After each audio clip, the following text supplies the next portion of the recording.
సప్త శనివార వ్రతం 4వ వారం. మొదటి 3 వారాలలాగే ఎలాంటి అడ్డంకులు లేకుండా 4వ వారం కూడా సప్త శనివార వ్రతం పూజను కంప్లీట్ చేసుకున్నాను. ఈ వ్రతము ఆరోగ్యం, వ్యాపార అభివృద్ధి, సొంత ఇంటి కల, సంతానం ఇలా మనకు ఏ సమస్యలుంటే ఎలాంటి సమస్యలకైనా మనము ఈ సప్త శనివార వ్రతాన్ని అయితే మనము చేసుకోవచ్చు. ముందుగా వినాయకుడికి పూజ చేసుకొని, తర్వాత శనీశ్వరునికి పూజ చేసుకొని, ఆ తరువాత మనము వెంకటేశ్వర స్వామికి అభిషేకం చేసుకోవాలి. ఈ పూజ అంతా మనము అయిపోయిన తర్వాత లాస్ట్‌లో వెంకటేశ్వర స్వామి వ్రత కథల్ని మనము చదువుకోవాలి. ఇలా కథలు అన్నీ చదివిన తరువాతనే మనకు ఈ వ్రతం పూర్తయినట్లు.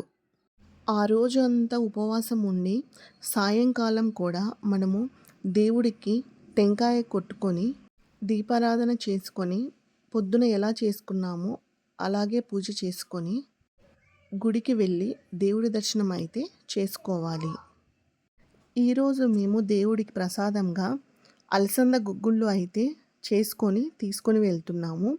ఈ అలసంద గుగ్గుళ్ళు వచ్చేసి ఒక 3 కేజీస్ వరకు ఉంటాయి. 3 కేజీస్ ఎందుకు తీసుకున్నామంటే ఈ వెంకటేశ్వర స్వామి టెంపుల్కి శనివారం రోజు చాలామంది భక్తులు అయితే వస్తారు. అందరికీ కొంచెం సరిపోయేలాగానే ఈ ప్రసాదం అయితే మేము తీసుకొని వెళ్తున్నాము. ముందుగా ఈ అలసందలన్నింటినీ శుభ్రం చేసుకొని బాగా కడుక్కొని పెట్టుకోవాలి. కడుక్కున్న తర్వాత వీటిలో ఇంకా నీళ్లు పోసుకొని వీటిని ఒక దాదాపు 6 and 7 అవర్స్ వరకు నానబెట్టుకోవాలి. ఇక్కడ చూపిస్తున్నాను కదా, కొంచెం ఇలా ఒత్తితే ఇవి మెత్తబడిపోవాలి. అప్పుడు మనకి కొంచెం నానినట్టు. తర్వాత వీటిని ఉడికించుకోవాలి.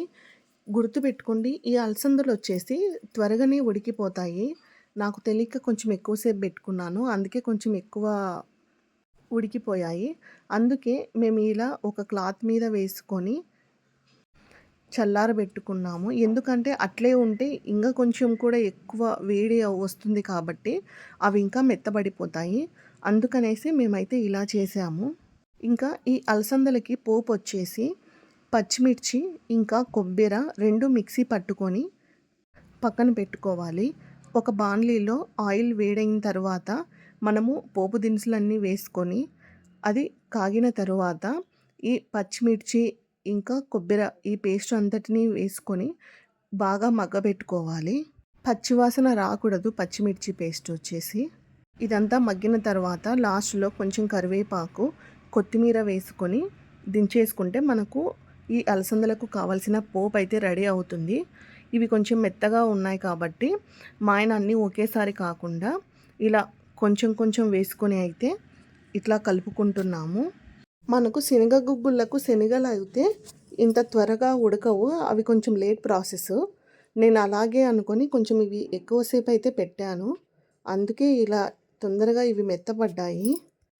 కొన్ని గుగ్గుళ్ళు అయితే మనము కుక్కర్లో వేసుకొని ఒక 2 విజిల్స్ వస్తే సరిపోతుంది వీటికి. ఇక చూడండి మేము కొంచెం కొంచెంగా ఎలా కలుపుకుంటున్నామో. ఇలా మొత్తం అన్నీ కలిపేసుకున్న తర్వాత వీటిని ఇక టెంపుల్కి తీసుకెళ్ళి దేవుడికి నైవేద్యం సమర్పించుకుంటాము.